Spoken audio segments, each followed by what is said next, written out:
Hello दोस्तों, स्वागत है आपका स्मार्ट वे लर्निंग क्लासेस में। आज का जो वीडियो है ये जो साइंस टॉप 20 सीरीज चल रही है उसका सेट 3 है।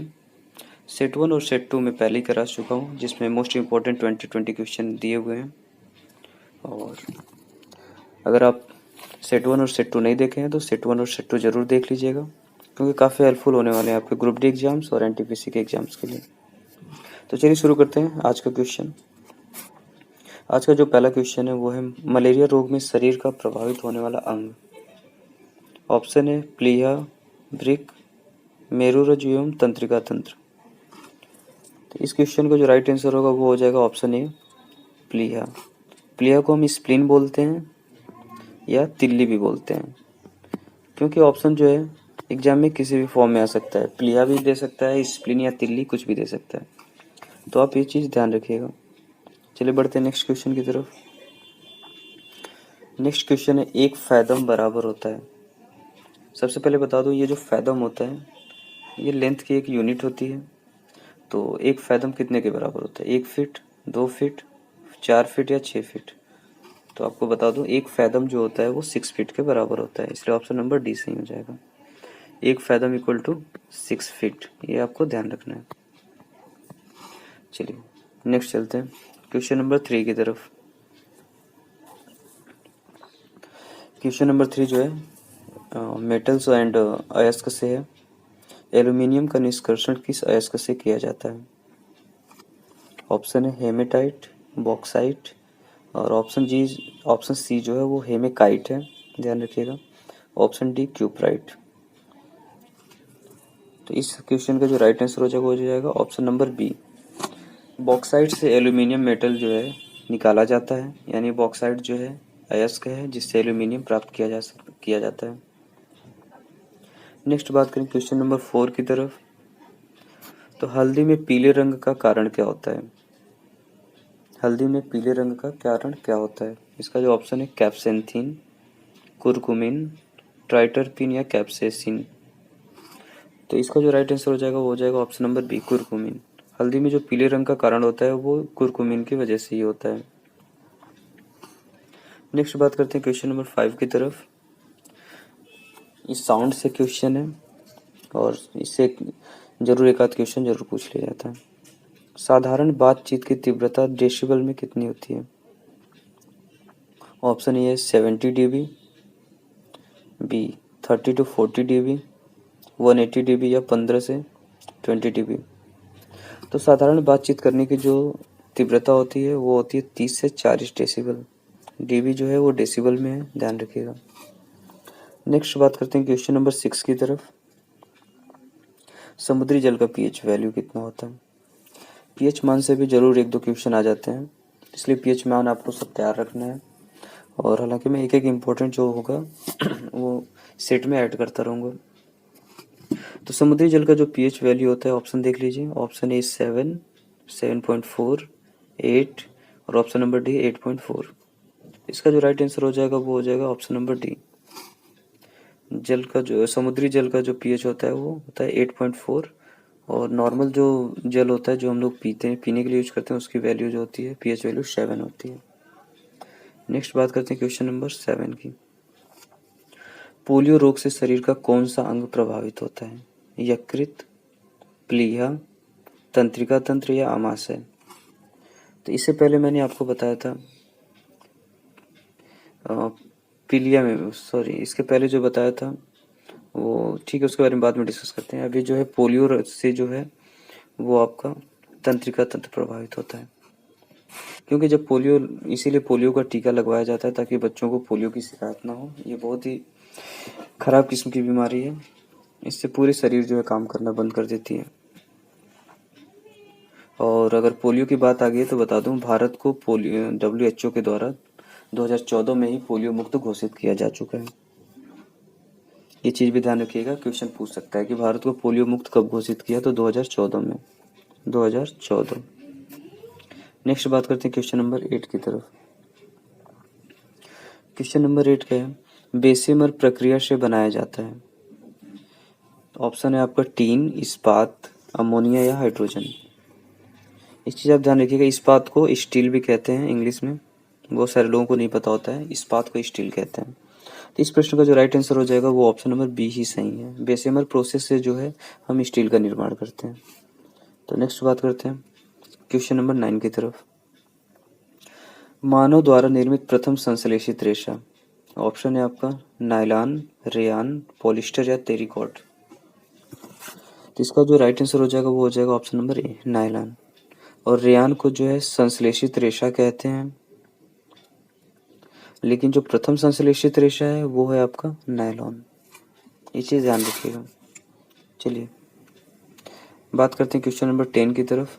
सबसे शुद्ध कोयले का प्रकार है। तो एक चीज़ मैं बता दूं, कोयला जो है 4 प्रकार का होता है और इसमें इसकी जो शुद्धता होती है यानी क्वालिटी होती है वो इनमें कार्बन की मात्रा के ऊपर डिपेंड करती है। तो सबसे खराब कोयला कह लें वो जो होता है पिट्ट कोयला होता है, ऑप्शन नंबर जो सी दिया हुआ है, क्योंकि इसमें कार्बन की मात्रा सबसे कम होती है।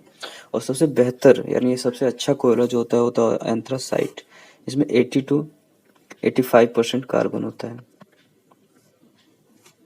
चलिए नेक्स्ट बात करते हैं क्वेश्चन नंबर 11। पेट्रोल का मुख्य संघटक क्या है? ऑप्शन ए है पेंटेन, ऑक्टेन, हेक्सेन या मीथेन। तो इस क्वेश्चन का जो राइट आंसर होगा वो हो जाएगा ऑक्टेन।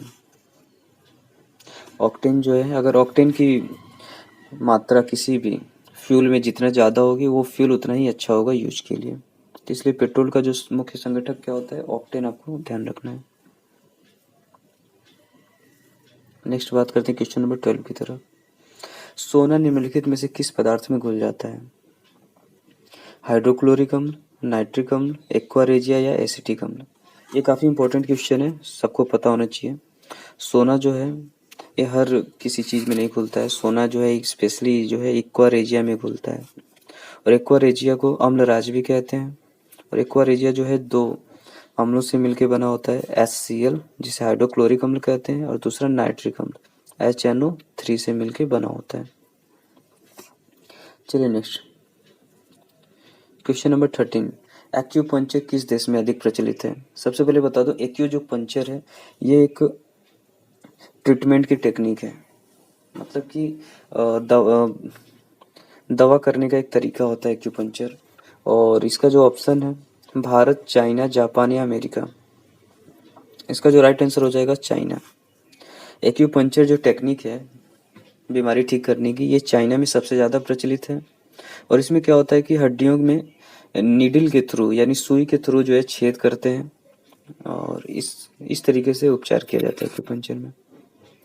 तो चलिए नेक्स्ट बात करते हैं। जीवाणुओं के रोम जैसे संरचना को क्या कहा जाता है? जीवाणु यानी बैक्टीरिया की जो रोम जैसी संरचना होती है उसको क्या कहा जाता है? ऑप्शन है आपका फ्लैजिला, क्लास्ट, एट्रिक्स या सिलेंडरी। तो इस क्वेश्चन का जो राइट आंसर हो जाएगा ऑप्शन नंबर ए हो जाएगा, फ्लैजिला कहा जाता है। अगर हम बात करें बैक्टीरिया की, तो बैक्टीरिया की खोज किसने की थी? बैक्टीरिया की खोज की थी ल्यूवेनहॉक ने। ये याद रखिएगा, ये पूछ लिया जाता है। बैक्टीरिया की खोज किसने की थी? ल्यूवेनहॉक। और अगर वायरस का पूछ ले तो वायरस का ध्यान रखिएगा, इवानोवस्की। इवानोवस्की ने बैक्टीरिया की खोज की थी, वायरस की खोज की थी, और ल्यूवेनहॉक ने बैक्टीरिया की खोज की थी। चलिए नेक्स्ट, एक्यूपंक्चर क्या है? अभी आपने पढ़ा कि एक्यूपंक्चर जो है किस देश में सबसे ज़्यादा प्रचलित है, तो उसका राइट आंसर था चाइना। और यहाँ पे जो है पूछ रहा है एक्यूपंक्चर टेक्निक है क्या? ऑप्शन देख लीजिए, हृदय का एक रोग है, ट्यूब टायर की सफाई, सुई के माध्यम से उपचार या एक उपज संवर्धन। तो इसमें आप सारे क्वेश्चन आंसर जो है एलिमिनेट करके भी इसका राइट आंसर पता कर सकते हैं, क्योंकि अभी मैंने बताया ये उपचार का एक तरीका है, तो रोग हो नहीं सकता।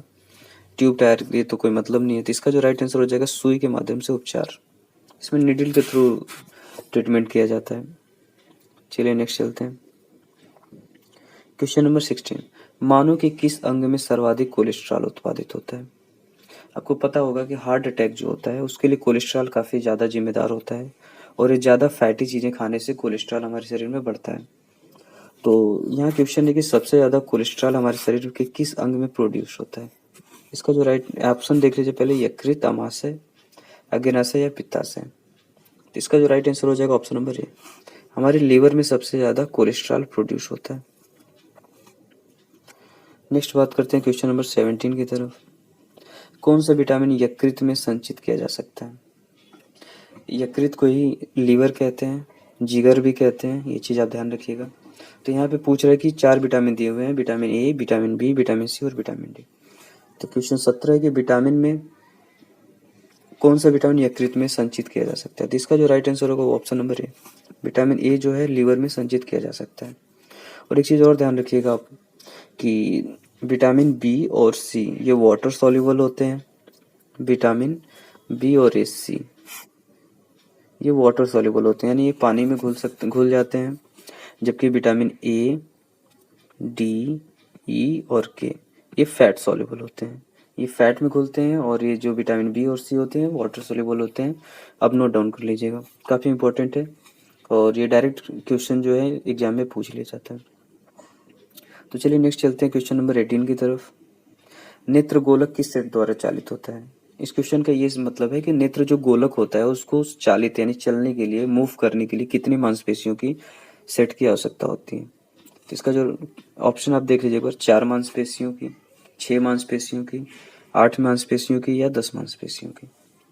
तो नेत्र गोलक को चालित होने के लिए, चलने के लिए 6 मांसपेशियों की सेट की आवश्यकता होती है, 6 मांसपेशियों की मसल्स।